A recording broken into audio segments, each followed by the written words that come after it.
Hi friends, welcome to my channel. நம்ம சேனலில் நம்ம இன்றைக்கி என்ன பார்க்க போகிறோன்னு பார்த்தீங்கன்னா, ரொம்ப ஈஸியாக செய்கிற ஒரு குழம்புன்னா அது சாம்பார் தாங்க.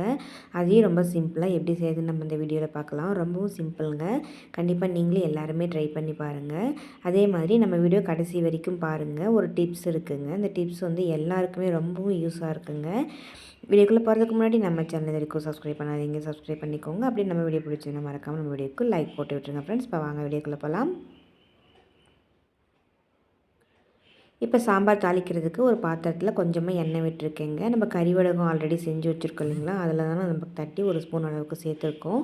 அதெல்லாம் பொரிஞ்சதுக்கப்புறமா நம்ம பூண்டு ஒரு 4 பூண்டை தட்டி அது கூட சேர்த்துக்கலாங்க. சேர்த்துட்டு நமக்கு சாம்பாருக்கு தேவையான எல்லா காயும் நம்ம கட் பண்ணி போட்டுக்கலாங்க.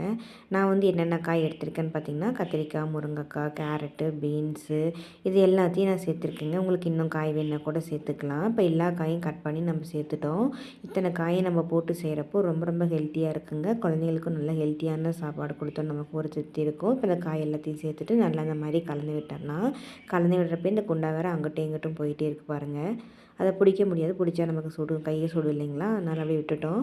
இப்போ நம்ம வந்து ஆல்ரெடி பருப்பு கூட துவரம் பருப்பு, மஞ்சள் தூள், 2 தக்காளி, ஒரு கைப்பிடி அளவுக்கு பூண்டு, சின்ன வெங்காயம் இதெல்லாம் போட்டு நல்லா வேக வச்சு வச்சுருந்தோங்க. அது எல்லாத்தையும் நம்ம நல்லா கடைஞ்சிட்டு பருப்பு இது கூட சேர்த்துட்டோம்.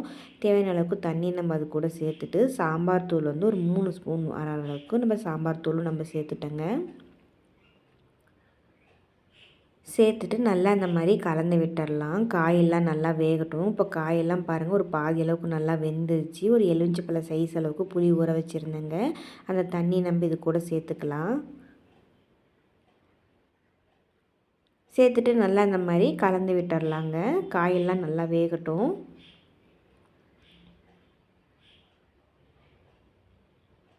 பார்க்கவே நல்லா கலர்ஃபுல்லாக சூப்பராக நமக்கு சாம்பார் ரெடியாக இருக்குது பாருங்கள். நல்லா காயெல்லாம் வெந்து கொதிச்சதுன்னா நமக்கு சாம்பார் ரொம்பவும் தயாருங்க.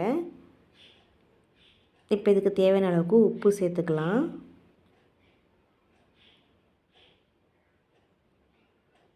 உப்பு சேர்த்துட்டு சாம்பார் நல்லா கொதிக்கட்டுங்க.